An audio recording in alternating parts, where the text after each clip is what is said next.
अस्सलाम वालेकुम स्टूडेंट्स, कैसे हैं आप। आज जो हमारा टॉपिक है वो है 01 नैपसैक मेथड। इस मेथड में हम करते ये हैं कि हमारे पास एक बैग है और उस बैग को हमने मुख्तलिफ़ वेट के साथ फिल करना है, लेकिन हमने उसमें ऐसा वेट रखना है जिसका प्रॉफिट सबसे ज़्यादा हो।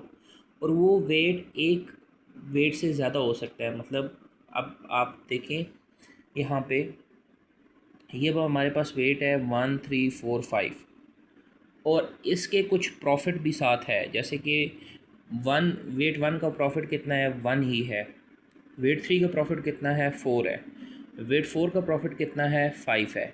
वेट फाइव का प्रॉफिट कितना है, सेवन है। सो हमें कहा गया है कि आपके पास एक बैग है और आपने उस बैग को इस तरह फिल करना है कि सबसे ज़्यादा जो प्रॉफिट वाले आइटम्स हैं वो उसमें हों। अब उसके लिए कंडीशन क्या है कि बैग की जो मैक्सिमम कैपेसिटी है वो सेवन से ज़्यादा नहीं होनी चाहिए, यानी उसमें वेट सेवन से ज़्यादा नहीं होना चाहिए। और जो नंबर ऑफ़ ऑब्जेक्ट्स हैं वो मैक्सिमम फोर होने चाहिए, फोर से ज़्यादा नहीं होने चाहिए। सो अब हम फाइंड आउट करते हैं कि हमारे पास सबसे ज़्यादा प्रॉफिट कौन से कौन सा वेट देता है, या कौन से वेट देते हैं, या कौन से नंबर ऑफ़ ऑब्जेक्ट्स हमारे पास सबसे ज़्यादा हमें प्रॉफिट देंगे। सो शुरू करते हैं। सबसे पहले अगर आप देखो टेबल में, तो ज़ीरो रो भी गिवन है, ज़ीरो कॉलम भी गिवन है, तो इसको हम इनिशियल वैल्यू कहते हैं और इसको हम ज़ीरो ज़ीरो से फिल भी कर देंगे। ये इनिशियली वैल्यू हमें रिक्वायर होती है। सो ये हमारे पास आ गया। अब इसके बाद ये वेट और प्रॉफिट ये मैंने यहाँ पे लिख लिया। अब अगर आप देखो, ये ज़ीरो से लेकर सेवन तक वेट लिखा हुआ है कि ये इसके मैक्सिमम वेट यहाँ तक है, ये जो मैक्सिमम कैपेसिटी है वो यहाँ तक है, और मैक्सिमम ऑब्जेक्ट्स यहाँ से ज़ीरो से लेके फोर तक। सो अगर अब आप देखो, जब वेट वन है, वेट वन यहाँ पे है ना, तो ये वेट वन है तो इसका प्रॉफिट कितना है, वन। तो यहाँ पे हम क्या लिख देंगे, वन लिख देंगे। अब जो बाकी तीन वेट्स रिमेनिंग रह गए हैं, यानी थ्री फोर और फाइव, इनको हम इस स्टेप में यूज़ नहीं करेंगे, इनको हम यूज़ करेंगे नेक्स्ट स्टेप्स में। अब यहाँ पे हम सिर्फ फर्स्ट टाइम में फ़र्स्ट वेट को ही यूज़ कर सकते हैं, जो कि वन ही है हमारे पास। तो वन का प्रॉफिट हमने वन लिख लिया। उसके बाद यहाँ पे जो हम फिल करेंगे वो वही फिल करेंगे जो ये आखिरी हमारे पास वैल्यू होगी, प्रीवियस वैल्यू। तो हम उसको एज इट इज़ फिल कर देते हैं। अब इसके बाद हमारे पास दूसरा जो वेट है वो है थ्री। वेट थ्री है और थ्री का प्रॉफिट कितना है, फोर। वेट थ्री का प्रॉफिट कितना है, फोर।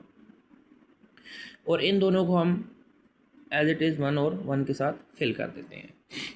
अब यहाँ पे एक बात जो है वो पॉइंट है कि अब हमने यहाँ पे इन दो को, इन दो जो वेट हैं वन और थ्री, इन दोनों को यूज़ कर सकते हैं, लेकिन इन जो नीचे वाले दो हैं फोर और फाइव, उसको अभी यूज़ नहीं कर सकते, उनको हम अगले स्टेप्स में यूज़ करेंगे। सो अब इन दोनों को अगर हम ऐड करें, वेट थ्री और वेट वन को, तो ये इसका आंसर क्या आता है, फोर। यानी टोटल वेट फोर हो गया, और टोटल वेट फोर का प्रॉफिट कितना बन रहा है, फाइव बन रहा है। यानी वेट फोर का टोटल प्रॉफिट कितना आ गया, फाइव आ गया। और आगे हम वेट को यूज़ नहीं कर सकते, सो जो रिमेनिंग है जगह, उसको जगह हम ये वैल्यू जो प्रीवियस वैल्यू है उससे फिल कर देंगे। अब जब वेट फोर की बारी आएगी, यानी अब हम थर्ड वेट को यूज़ कर रहे हैं जो कि है फोर, तो फोर का प्रॉफिट कितना है, फाइव। फोर का प्रॉफिट कितना है, फाइव लिखा हुआ है।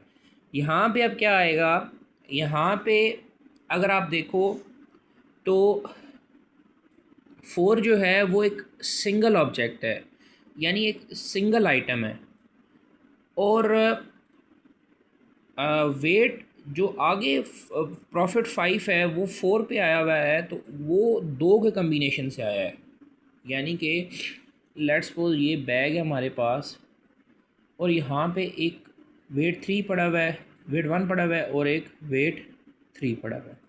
यानी कि जो बैग में जगह है वो दो जगह को वेट दो जगह पे पड़ा हुआ है, एक 1 पड़ा हुआ है, एक 3 पड़ा हुआ है, यानी एक यहाँ पे वेट पड़ा हुआ है और एक यहाँ पे दो जगह पे दो वेट्स पड़े हुए हैं, एक 1 पड़ा हुआ है, एक 3 पड़ा हुआ है।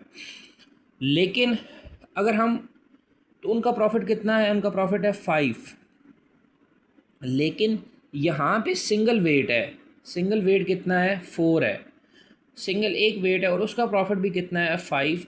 सो हम इन दोनों को बैग में से हटा देंगे और ये जो 4 है इसको बैग में रख देंगे, तो ये हमारे पास इसका प्रॉफिट कितना आया 5 और बाकी जो इससे पहली वाली वैल्यूज़ हैं वो एज इट इज़ आ जाएंगी।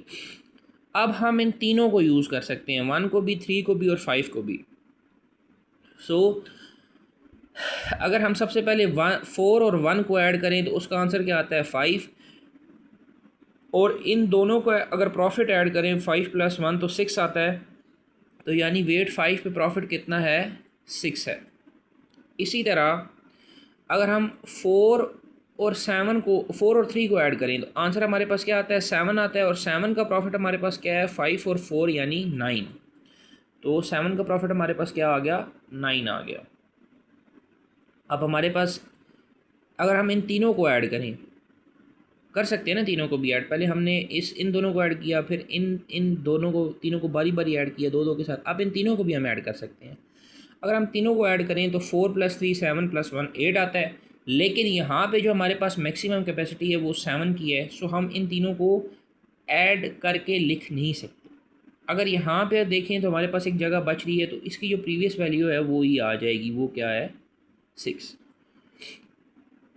अब यहाँ पे 5 है लास्ट वाला, 5 पे प्रॉफिट कितना है 7 और यहाँ पे 5 पे प्रॉफिट कितना है 6, तो हम 7 को ही लिखेंगे और उससे पहले हम वैल्यूज़ को एज इट इज़ लिख लेते हैं। अब यहाँ पर अगर आप देखो 5 + 1 करो तो आंसर हमारे पास क्या आता है 6 आता है, और 6 इन दोनों का अगर प्रॉफिट ऐड करो 7 + 1 तो 8 आता है, तो यानी 6 का प्रॉफिट कितना आ गया 8, और आगे क्या है 6, तो हम इसको 8 से रिप्लेस करेंगे। और फिर अगर हम देखें तो अगर 5 + 3 करें तो वो आता है 8, और 8 यहाँ पे नहीं है। इसी तरह 5 + 4 करें तो 9 है, तो वो भी नहीं है यहाँ पे, तो हम सिंपल ये वाला ही जो प्रॉफिट है 4 और 3 का वो एज इट इज़ आने देंगे 9। अब हमें जो टेबल बनाने के बाद हमें कहा गया है कि आपने जो है मैक्सिमम प्रॉफिट वो फाइंड आउट करना है, वो कितना है। तो मैक्सिमम वैल्यू यहाँ पे कितनी है 9, तो मैक्सिमम प्रॉफिट हमारे पास कितना हो गया 9। जब मैक्सिमम प्रॉफिट 9 होगा, अब हमें कहा गया है कि आपने फाइंड आउट करना है कि कौन कौन से वेट यूज़ हुए हैं जिन्होंने प्रॉफिट जनरेट किया है 9। कौन से ऐसे दो वेट हैं जिनका सबसे ज़्यादा प्रॉफिट आ रहा है 9, या कौन कौन से ऐसे वेट हैं। यहाँ पे तो दो ही हैं, चलें तो वैसे है कि कौन कौन से वेट ऐसे हैं जो कि यूज़ हुए हैं। तो वेट को मैंने x1 x2 x3 x4 से रिप्रेजेंट कर लिया। अब यहाँ पर अगर आप देखो तो 9 ये है, यहाँ पे है ना मैक्सिमम, और ये 9 यहाँ ऊपर से ही नीचे आया है, तो ये ऊपर वाला हम देखेंगे ये वाला। अब यहाँ पे आप देखो कि ये जो 9 है ये कौन से वेट से आ रहा है। एक तो हमें पता चल गया कि वेट 4 से आ रहा है, यानी 9 किस में से आया है वेट 4 में से, और 9 वेट 4 का प्रॉफिट कितना है, वेट 4 का प्रॉफिट है 5। वेट 4 का अगर प्रॉफिट 5 है तो 9 - 5 करो तो आंसर हमारे पास क्या आता है 4 आता है। यानी एक तो हमारे पास यूज़ हो रहा है वेट 4, एक हमारे पास यूज़ हो रहा है वेट 4। अब हमने फाइंड करना है एक और वेट जिसका प्रॉफिट हो 4।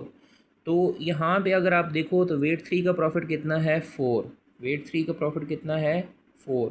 तो इन दोनों को अगर आप ऐड करो तो आंसर क्या आता है 7 आता है, और इन दोनों का प्रॉफिट कितना है, इन दोनों का प्रॉफिट है, अगर प्रॉफिट को ऐड करो तो इन दोनों का प्रॉफिट है 9। यानी कि वेट 7 पे जो प्रॉफिट है वो 9 है, तो वो कहाँ कहाँ से आ रहा है 4 और 5 से।